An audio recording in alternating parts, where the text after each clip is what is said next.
Yo, how's everybody doing today? Good? Never mind my Converse, I have a gooder video for today. So recently, I know it's not too big, but I hit the 50 subscribers. And it's not that big, but still a milestone, especially for 3 years. But I wanted to celebrate with an interesting video this Wednesday afternoon, my top 10 Smash Newcomers. Just wanted to share my personal thoughts on who I want to see. And as this does not affect the roster turnout, I didn't think any harm would come of it. So here I go, 100 days left till Smash comes out, in my 10th spot for who I would like to see.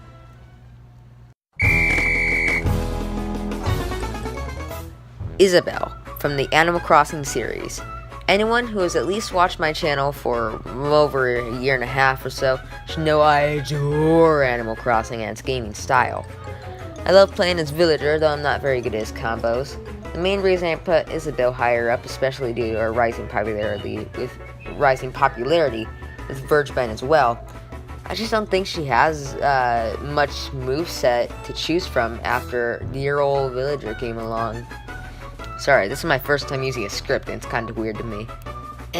She's amazing and has potential. Just makes more sense throwing food out for the fighters, not smashing it out with them. Although she does have hope, for Chef Kawasaki was recently shown as an assist trophy with the same aspect as her, so there is still possibility. Her moveset would relate to her job as an intern by throwing around items and papers. Maybe instead of Villager making a tree, she could put in a Lloyd and construction on some kind of damageable structure will appear. Alternate costumes could also reference a few spin-off games, use her fall costume, or even show Digby as one. Either way, she's still up there, but she has popularity, she has fans, she's been out for a while, so she has a good chance. Anyway, but up for my next spot up next for my 9th spot would have to be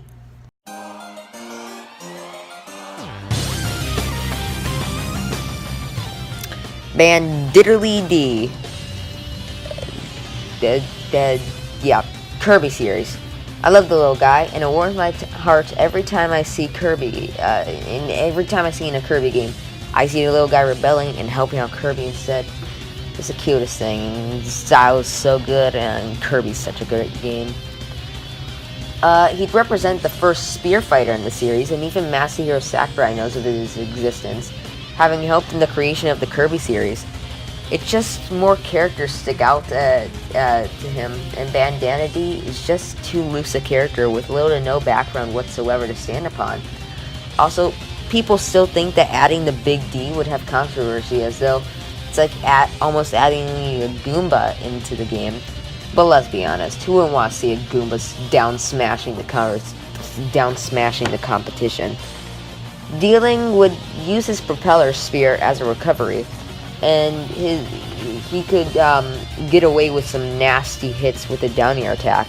And his final smash, sending the competition off the screen with a flurry of strikes, that would be pretty cool. With all that being said, I love the D-Sturt, but his chances are low, and I'd like to see a few characters a bit more. Onto my 8th spot, though, would have to be on an ocean of stars, low in Celica and or Alm of the Fire Emblem Gaiden or Echoes part of Fire Emblem. Either one works for me, honestly. I'm surprised one isn't in already. I love the characters, and they have a bunch of potential to stand out from the other FE characters. Other than them, the only protagonist or semi-protagonist or FE protagonist yet to get in are Sigurd, Leaf, and Erika. By golly, that name. Plus, in 2017, there was an incredible boost in their popularity, being through Echoes, Shadows of Valentia. It's just that they're overrated to Sakurai and not popular or choice enough, especially not as much as Chrom was when he finally was getting his day. I'd love to see them. They could use the basic FE style of fighting, using minor tweaks and smaller details, making them more them. Or they could fight together as a duo like the Ice Climbers, or a tag team like the Pokemon Trainer.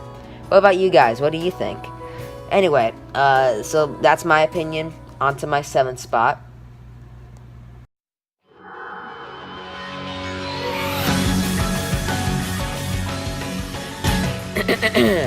Rex Empire, Xenoblade Chronicles 2.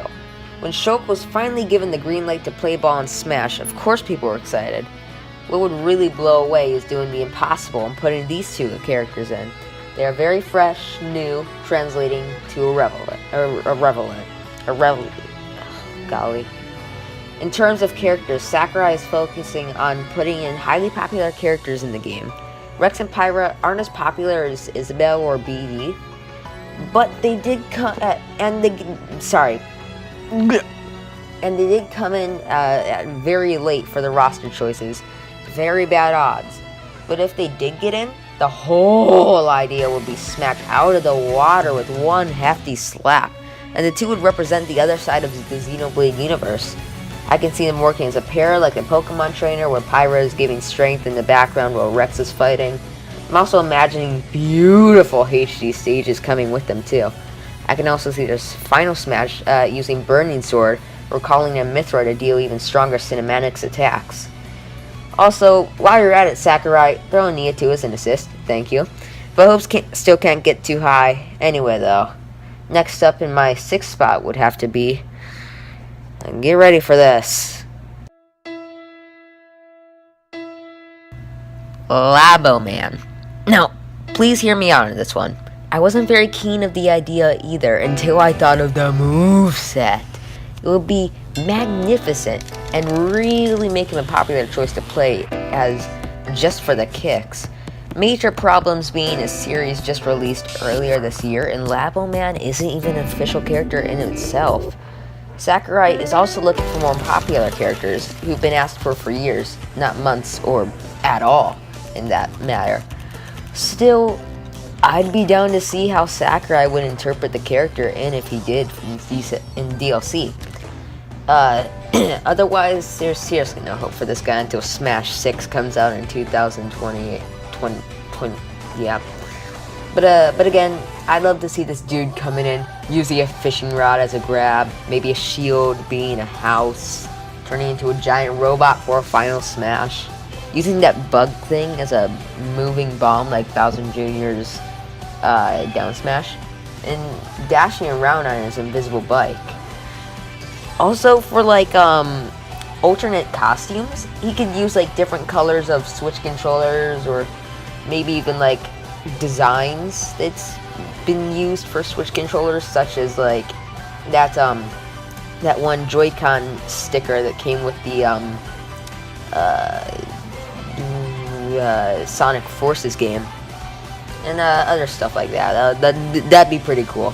But anywho, halfway there and we are kicking the numbers down like that. Furthermore, number 5. Skull Kid! From, obviously, The Legend of Zelda Majora's Mask. He is adored by so many Nintendo and Lost fans, and would truly stick out in the roster as the first LOZ character outside of the main Triforce, and as the second Legend of Zelda villain in 17 years of Smash. His moveset will consist of multiple attacks, maybe not just from his boss fights, but maybe from cutscenes or references to other characters like Girahim. Although he is an assist trophy, it'd be pretty cool to see some of that stuff mixed in with Skull Kid to make a truly unique character. He would also, if popularity supports, which looking at the Smash ballot from the last game, it does, then maybe he can even bring Clocktown with him. Also, it has been said a lot lately that he was on Reggie's desk in the Diablo 3 trailer. I haven't seen it myself, but as flippin' usual, I'll take the internet's word for it. Also, the spot where his assist trophy used to sit as the Majora's Mask assist trophy has now been taken by the Moon, and odds are looking Gucci. Now for this quick intermission. Have you guys caught my merch? Makes sense. I have none. Now my 4th belongs to none other than... Isaac the Golden Boy from Golden Sun. He is first party, being with Camelot and Nintendo. He has appeared in Brawl, but only as an assist trophy before, and was taken out in Smash 4. He was on the Smash ballot, which is what Sakurai is focusing on. He has the fans, the best games from the Game Boy era, the chances Walu didn't, the support, the moveset, the history. Flippin', I'm downright saying it. Isaac is getting in. Isaac is a beloved character and has longfully waited his chance into Smash. He may wield just a sword, but don't let that fool you. If you don't know, he uses Synergy. Yes, Synergy, like psychic, not Synergy from Pokken Tournament. Anyway, he is a Venus adept, I think. I forgot the exact planet. Correct me if I'm wrong. But he can but he can, with his Synergy, control Earth and Rock for uses such as projectiles, shields, up smashes, down smashes, grabs, recovery. Just imagine his final smash. Judgment! Yeah, that was delicious. I only a few months ago began getting into Golden Sun, but I'm ready for that Golden Boy. Veils the stage, references to Garrick, Ivan, and other characters and costumes. Felix as an assist. Jeez, Ultimate must have been waiting for him. There's so much potential. Let's just get it already. Wow, I am warned. Anyway, let's get on to spot number 3. Now I'm gonna take this one a little bit slow because I didn't write much for this. So, Nintendo Mother Series or Earthbound. The beginning of that beautiful 3-game series began with Nintendo, Anna, Lloyd, not the Gyroid, and Eddie. But where's his love? His recognition? And no, I'm not talking about Eddie here. Nintendo, in story, is supposed to be Ness's father. And I can see where that can get weird. But if Nintendo can get away with Link, Toon Link, Young Link, Zelda Link Between Worlds, and Ganon, Ocarina of Time, and Sheik all in one timeline, we can get away with that, Nintendo. He showcased a few different talents and PK/Psy abilities from his games that Ness and Lucas don't use. Using Lloyd and Anna in his final Smash, and also having some of the original references and trophies. Along with him, some jazzy remixes with two in the library, which we saw in that direct, wouldn't be bad. But it doesn't feel right to have to know that the Earthbound series is dead. Yet in the 3 games, we only have 2 of the 3 protagonists in Smash. Justice for Mother, justice for Nintendo, justice for Eddie. Come on, Sakurai, it'd be too easy. Now, on to number 2. Very high, but still beat by number 1. Square Enix. Yeah, beautiful. Dragon Quest, Final Fantasy, and no, I'm not asking for my child, Darion. We'll see you in DLC, my son. But I'm asking for that Geno. Super Mario RPG released years ago, pretty much decades ago, and we've been waiting since Brawl to see him appear. But this is Geno's best shot now, with Square Enix this close to Nintendo now, and since Sakurai's focusing on the ballot, but in truth, it's all down to Square Enix. I'm really hoping they're ready to put him in. Geno has been in mods, spin-offs. He recently had a reference in a Mario and Luigi game, I think. And I'm pretty sure it's his time. His moveset would have his finger guns, his cannon, star attacks, his laser. By golly! He has potential. And hopefully, along with him, he'll bring some good beats from the Mario RPG game, along with that Forest Maze mix. Maybe even a Mallow Assist Trophy and a Star Hill stage too. Really hoping on it. And I'm also really hoping that for this game, for this ultimate game, Square Enix is finally ready to play ball. But finally, it's time for number 1.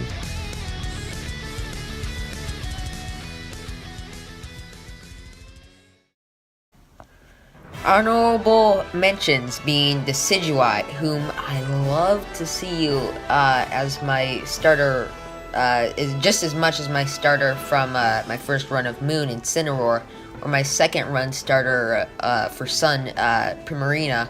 But Decidueye for my Ultra Moon run, I see your potential being as another Archer and a Pokemon, but I'm hoping for better people's.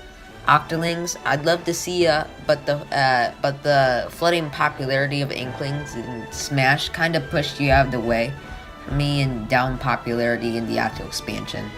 Rabbids, my childhood, as I do love you also. Rayman would probably get in before you, even if your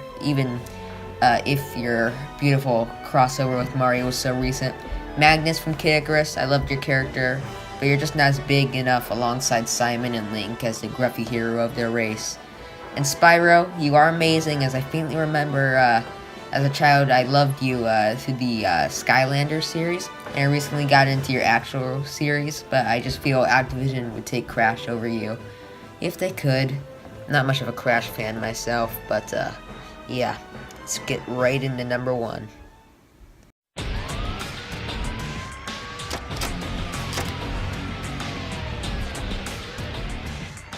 Let's get down to business here because I'm gonna nerd out fast. If you've been watching my channel from week 1, you'll know my overwhelming passion for the certain game franchise. No, not your average Mario, even better than Minecraft or Animal Crossing. No, Sega's Shadow from the Sonic the Flippin' Hedgehog series. Shadow is truly a great character, with a gloomy personality and an emptiness for their doppelganger, just like Dark Pit and Dark Samus, but this ain't no Dark Sonic, let me tell you. Shadow's got some unique skills to make him stand out from his echoing self, almost like Chrom. He has the green Chaos Emerald to use that furry witch chime, or he can use Chaos Sphere as a projectile, or even use Chaos Control to teleport as a recovery, or even Death Blast as a final smash. No, I'm just kidding. It's also Chaos Blast. So screw me Gunner. We've got AK-47s. Thanks, Rodon. Also, Shadow could use a motorcycle like Wario, you know, but I'm getting overexcited here. Let's just stick with the Shadow Echo, his Space Station 4 stage. I am all I am for the Song Library, E123 Omega as an assist trophy. Oh my golly, I am sorry for being a nerd, and worse, a Sega nerd. But come on, Shadow's truly a great character with great background, and I really want to see him get in there, which is why he's at my top spot. Anyway, sorry about that rant. Yeah, and thank you all for watching, and I hope you enjoy. We have 100 days till Smash approaches stores, so I might as well kill some time by laying back, finishing some Switch games like Fire Emblem Warriors, Mario Tennis Aces, Pokemon Quest, and of course my favorite, Octopath Traveler. Did you agree with my list? I know it's kind of out there, but my opinions stay true. If you enjoyed this video, please leave a like and subscribe. That would be very helpful, and I'll see you all later. Goodbye! Might